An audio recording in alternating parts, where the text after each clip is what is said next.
So the first thing that I do in any foundation routine of mine, whether it's fall or winter or summer or whatever, right before I put my foundation on, I will just run over it with a micellar water, because this will just get all of the residue, any excess oil that may have built up throughout the day or night, and I will just kind of like start with a nice clean slate. What's great about this is that it's not fully cleansing your skin, so you're not stripping too many of those natural oils that are in your skin, which can cause even more dryness. So even though I do this on a regular basis, no matter the season, this is especially important during the winter and fall months, because it's not going to strip your skin even more of those natural oils that it needs, even if you have oily skin. You hear me?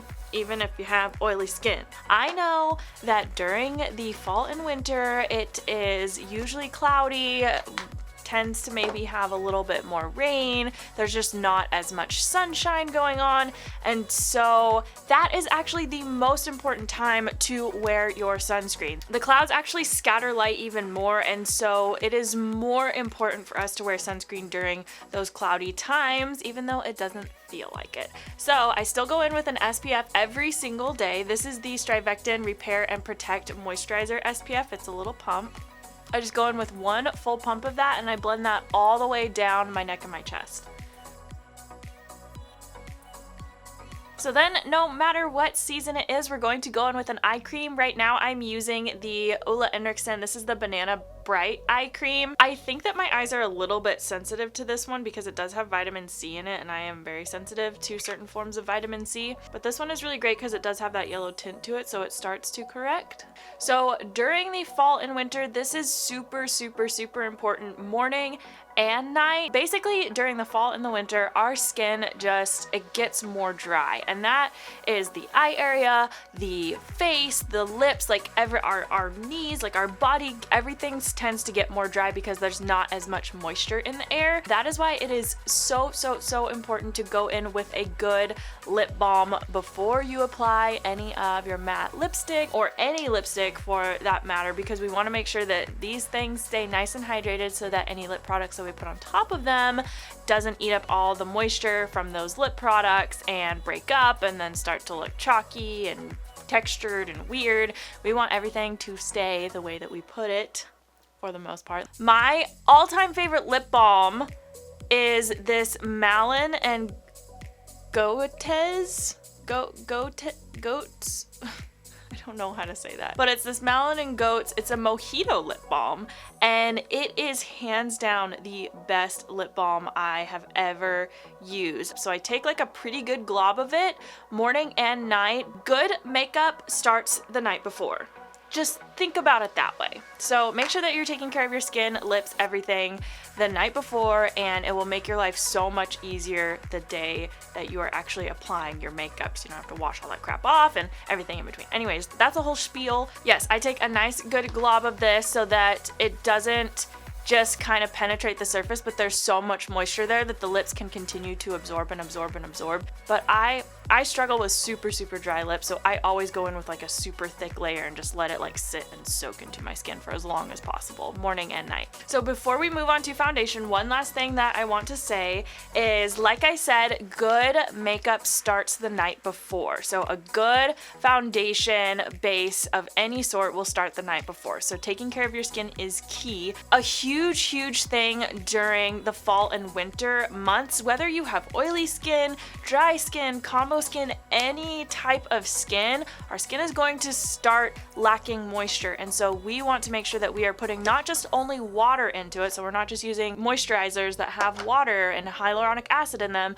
but you are also using a really good oil. This one is one that I'm using right now. It is the Rose Castor Oil Serum. This one is super thick. Now, I have normal to dry skin. If you are dry, oh my gosh, you are going to love this. It is so thick, almost like sticky thick, which is good for dry skin. I do recommend mixing it with a little bit of maybe even just plain water. I mix it with a little bit of my Mario Badescu facial spray. This is the rose water, and I'll just pump it into my hand and then just spray a couple times with the rose water spray and apply that before I apply my moisturizer. You can apply it before or after the moisturizer. There's a whole other conversation about that, which one you should do first or whatever. Just just apply it. Just get it on your face and you'll be fine. We don't need to be out here in fall and winter getting all literally crusty.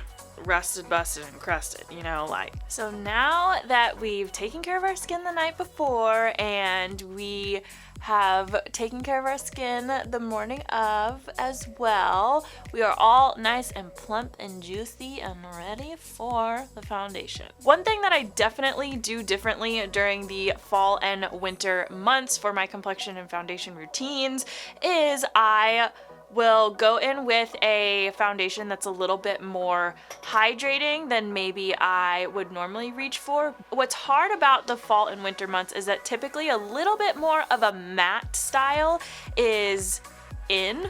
Like that's what trends during the fall and winter usually. And so we have to find that good balance between like, okay, well, you don't have to follow the trends or whatever. You do, girl, do whatever you want. But if you like the matte trend and you do want to go with that, my recommendation is to go in with something that's like a full coverage cream, but is still a hydrating formula. You could do the IT Cosmetics CC cream. This one I use a lot actually. I've had their illuminating formula for a long time and I do really like that one. Use sparingly. You could do the IT Cosmetics CC cream and this one has an SPF of 50 in it. And the Fenty Beauty one, this one is super hydrating. So if you are like Sahara Desert Dry, I just did a wear test on this one.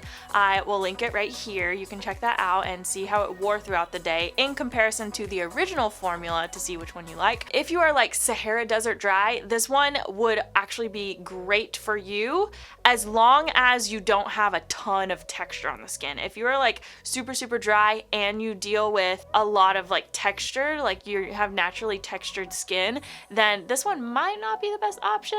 But if you are super dry and you take really good care of your skin and your texture is fine, you could totally go with this guy. And I'm telling you, it will be hydrating all day. Like all day it will be hydrating. Also, if you are super dry, you could go in with a hydrating primer after we've applied like our moisturizer and everything like that. This will not replace your moisturizer, but this can help to just give a little extra drink of water.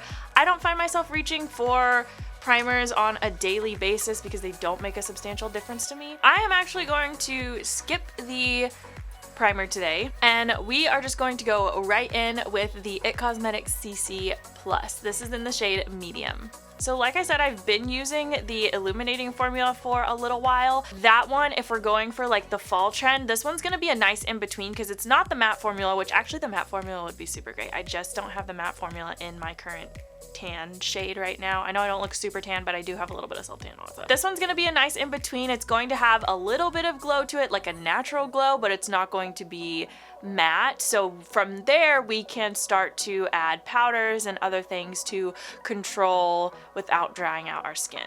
So this one does have a hydrating serum in it, which means that initially you're gonna see quite a bit of glow, but all of that hydrating serum is going to start to sink into the skin. So this is nothing different from what I normally do. I'm just gonna go in with the AOA Studios color corrector in the shade Peach.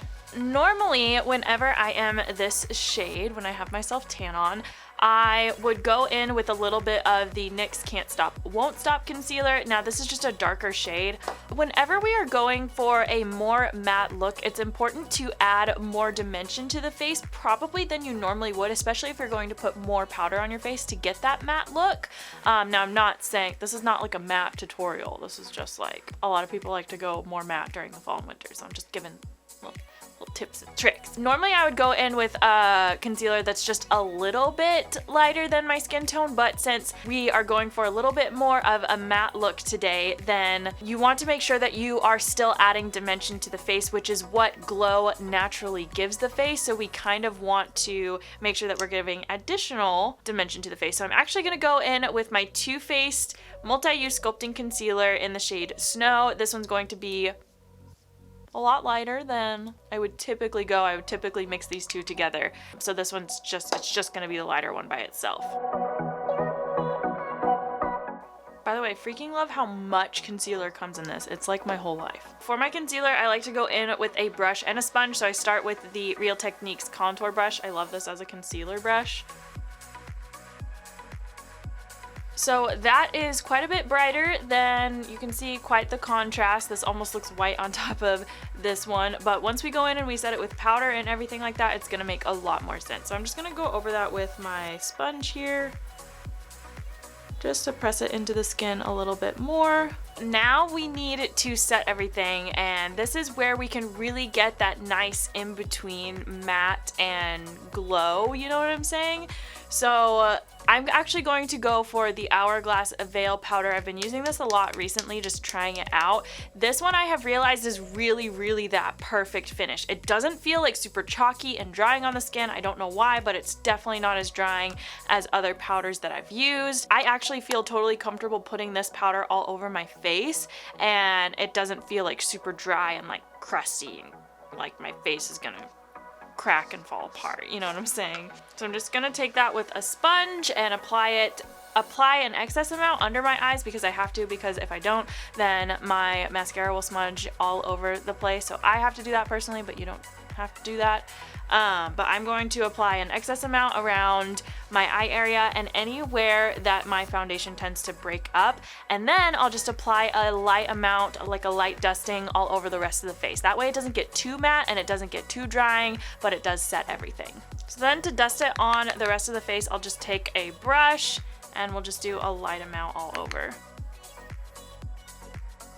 So now you can see that we have dulled the glow quite a bit, but it is not completely gone. Like, you can still see the light catching on my cheeks a little bit. That's just because of that really, even here where I really packed that powder on, it's still catching the light a little bit. I don't know if you can see it as much on camera as I can. That's just because of that nice sheen that the powder gives, and it's not taking all of that moisture out of our skin. The next thing that I just did, thinking that I was recording, but I wasn't, is apply a matte bronzer. So this is the Hoola bronzer from Benefit. It's just that perfect in-between tone of not too warm and not too cool, and I just apply it with a little BH Cosmetics 126 brush.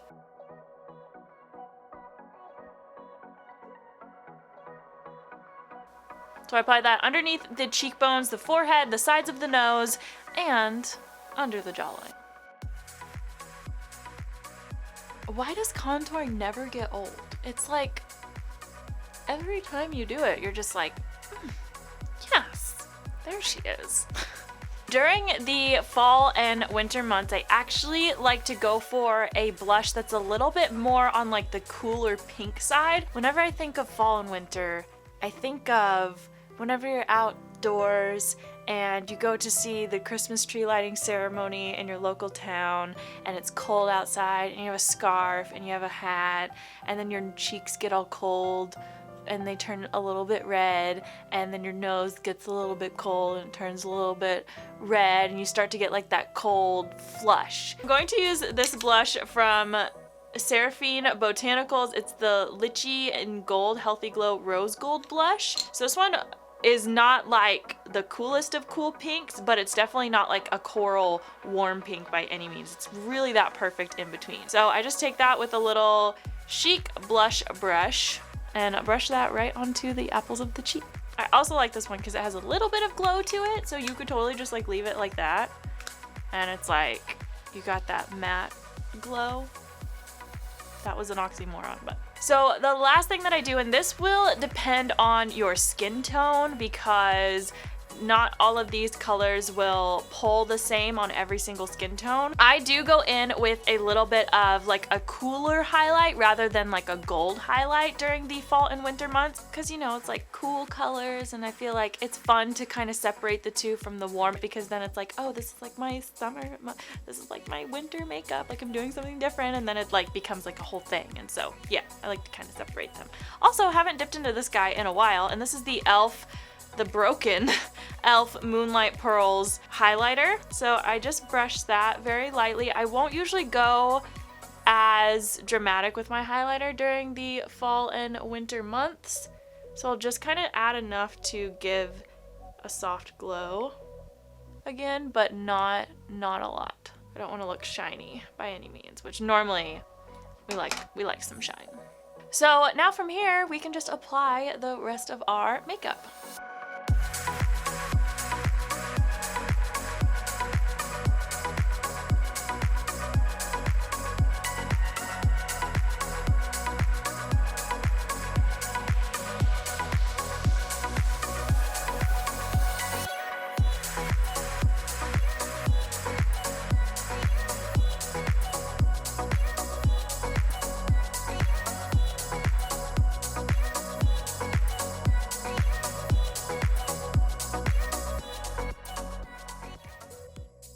So now that we have all of our foundation and everything in place, we want to make sure that everything's going to stay, right?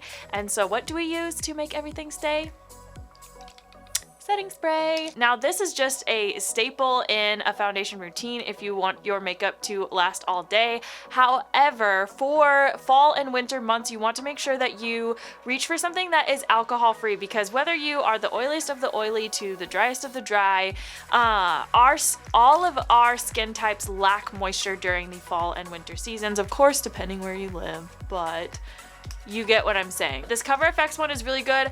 The MAC Fix Plus one is actually completely alcohol free as well, but that one does have more glycerin in it. So if you're really oily, I actually don't recommend using that one, but that one would be really, really great for anywhere combo normal to dry skin. That glycerin actually acts as like a moisture barrier, so it will actually help your skin to retain moisture, so that setting spray would be really good for you. Today I used the Cover FX High Performance Setting Spray. Oh, I love this one. It's like freaking hairspray for your face. It is so, so nice. And I do have normal to dry skin.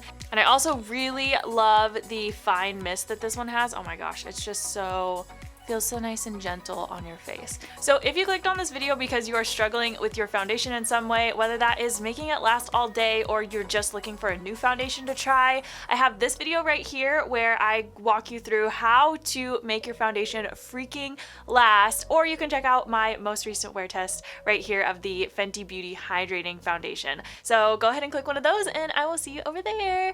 Bye!